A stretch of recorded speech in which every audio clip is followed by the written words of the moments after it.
Ancient Egypt. This is the Middle East, and here's where we're going to be talking today. We're talking about Egypt over in here. This is a intro video you can watch on ancient Egypt when you guys are taking your notes. So Egyptian civilization, their geography here. The Nile, I would mark down, it flows from south to north. This is unusual. We always think of rivers flowing from north to south. But this river flows from down here in the south all the way up here. This is the Delta region. It's backwards from what most people think. Okay, so you may want to make note of that. They had very predictable flooding, annual flooding, different from the Middle East.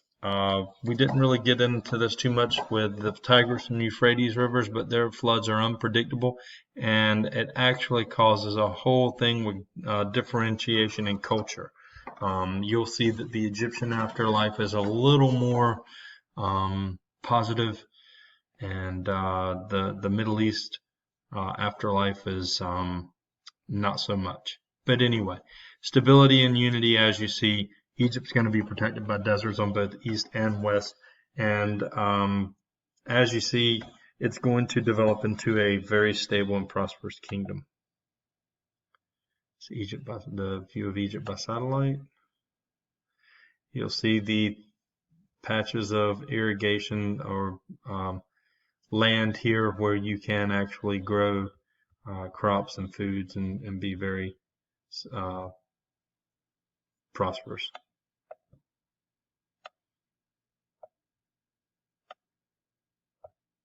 So, benefits of the Nile. As you see, united villages along the river. This is going to be known as their major highway, the Nile River is.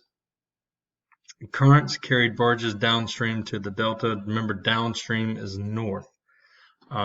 Sails used to catch winds to return back upstream, back toward the mountains in the south.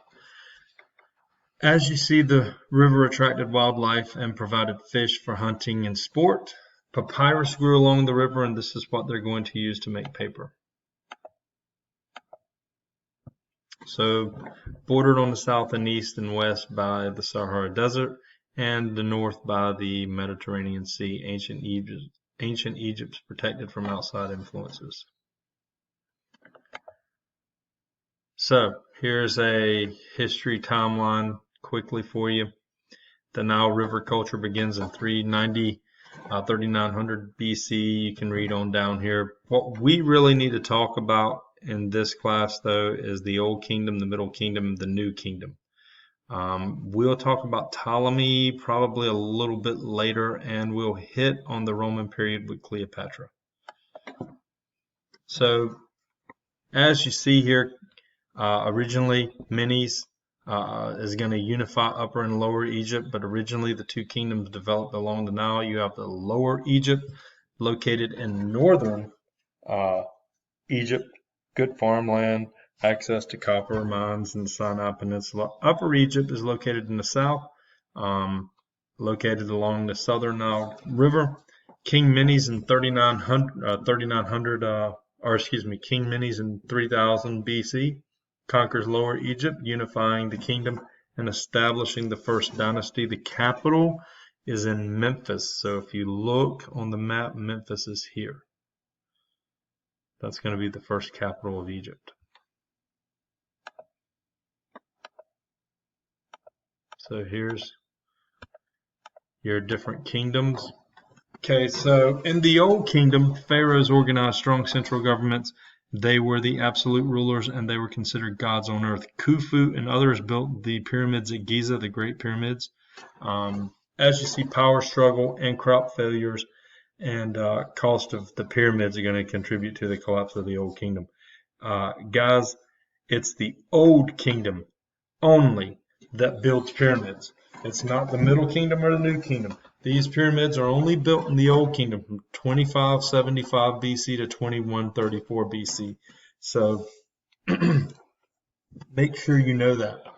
Pharaohs are supposed to be gods on earth. So when there's some drought it looks like the Pharaoh is the one doing this, and basically it's going to cause civil wars and stuff like this. So you also need to make note that mummification the mummification process was only for the pharaohs and closest families, and that is in the Old Kingdom.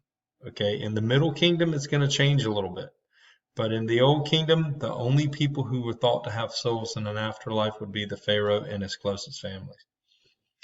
The Middle Kingdom, large drainage project created arable farmland. In other words, they could irrigation ditches. Traders had contacts with the Middle East and Crete. Corruption and rebellions were common. The Hyksos are going to come in with a brand new weapon called the chariot, the horse-drawn chariot, and invade and take over the Egyptian kingdom. So, and they're not going to like that very much, to be ruled by a foreign power. The New Kingdom, after they get the Hyksos kicked out and Egypt becomes a strong civilization again, you see the powerful pharaohs created a large empire that reaches the Euphrates River. Hatshepsut encouraged trade. Hatshepsut is one of the few female pharaohs in Egyptian history. Tutankhamun, he's the boy king. He rules in this period of time. He's going to rule for about 9-10 years. Ramses II, you need to make note of him. He's going to rule during this time. He's going to be the last great ruler of the Egyptian empire. And he rules for about 68 years. So had 150 to 200 kids. And after him, Egyptian power will decline. So quickly with the Old Kingdom, I'm going to go through some of this stuff we've already talked about. The pharaohs organized strong central state. As you see, they were known as gods on earth. There you go. Middle Kingdom. Under the Middle Kingdom, they moved the capital to Thebes in Upper Egypt or Southern Egypt. As you see, 1600, the ruler became known as the Pharaoh. 1600 BC. This kingdom came to an end with the Hyksos invasion and the horse-drawn chariot. The New Kingdom, like I told you, Hatshepsut, one of the few female rulers. She's going to rule for 22 years, and she will be succeeded by her stepson Thutmose III. Basically, he probably killed her. But she ruled for 22 years. And what happened is her husband, Thutmose II, and Thutmose III's father, he died. And by the way, it's Hatshepsut's brother, half-brother. They were married, but he died. And Thutmose III was too young to take over, so she ruled in his name, and then he got older, but she kept ruling. So anyway, trade throughout, though trade and conquest, Egyptians learned other ideas, or through trade and conquest, Egyptians learned other ideas and how to blend cultures. Remember, cultural diffusion. So the New Kingdom, Amenhotep IV, he's going to change his name to Akhenaten. And the reason he does this is he changes Egypt's religion and makes them a monotheistic religion, worshiping one god. The god was Aton.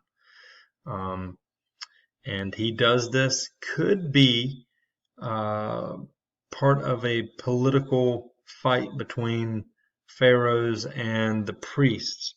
Very common back then, the priests would bully, or the priests would have control of a lot of government. So it's believed that Akhenaten or Amenhotep IV might have done this to kind of put down his political rivals, the priests. And actually, he will move the capital city 150 miles away from Thebes. So basically putting the priests out of business.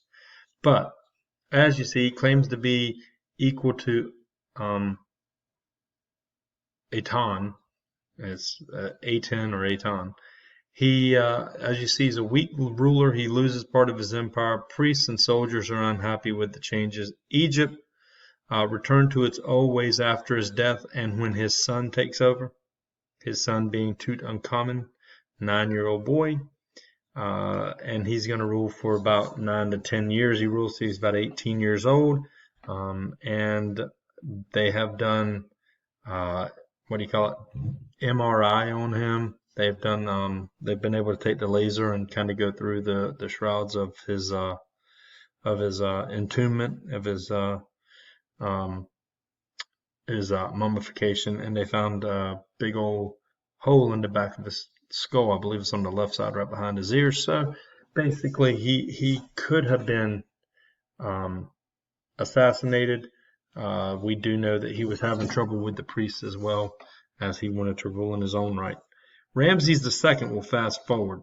Ramses II, he rules for 66, 68 years. He has 52 sons, but he has about 150 to 200 kids overall. He was known as Ramses the Builder. He builds a lot of temples and tombs.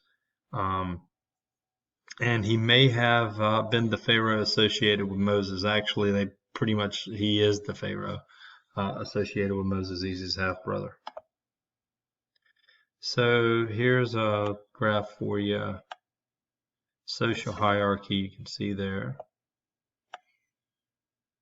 There's some famous, really, King Tut. The only reason he's famous is because the Egyptians completely forgot he had ruled.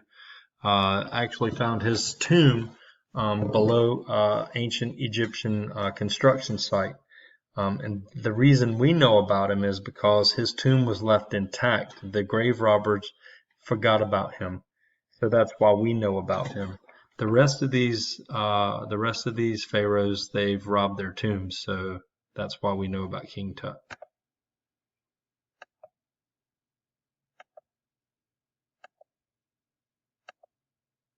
Women, here, look, read over this. Women, status of women, relatively high status for history. They could buy and sell property.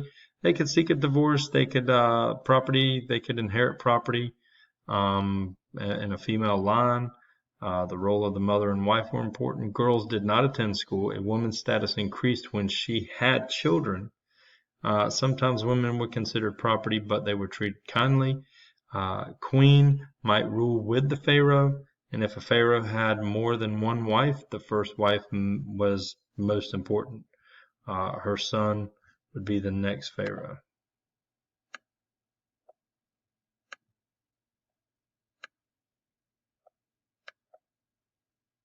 So here's some notes on their education. I would note that their subjects taught were reading and writing, math, and religious ceremonies and rituals. Women were taught, girls were taught domestic skills at home. Students took notes on scraps of pottery. Papyrus was expensive and only used for advanced students, and very strict discipline. There's papyrus plant. So, why do we need to know about the Rosetta Stone? Basically, in 1822, a French scholar, Jean Champollion, cracked the code of hieroglyphics because he could read Greek. Basically, this was a translation from hieroglyphic to Greek, and it shows you here. So when you were able to read the Greek and understand what it was saying up here, that's how we cracked the code. Some hieroglyphic alphabets is 24 of like 700 letters.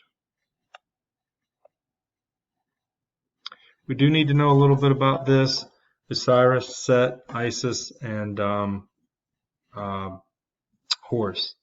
All right, so just read over this. Make sure you know who they are. And you need to know that they practice a theocracy. Right here is government and religion mixed. This is a very important concept. We need to know this throughout history.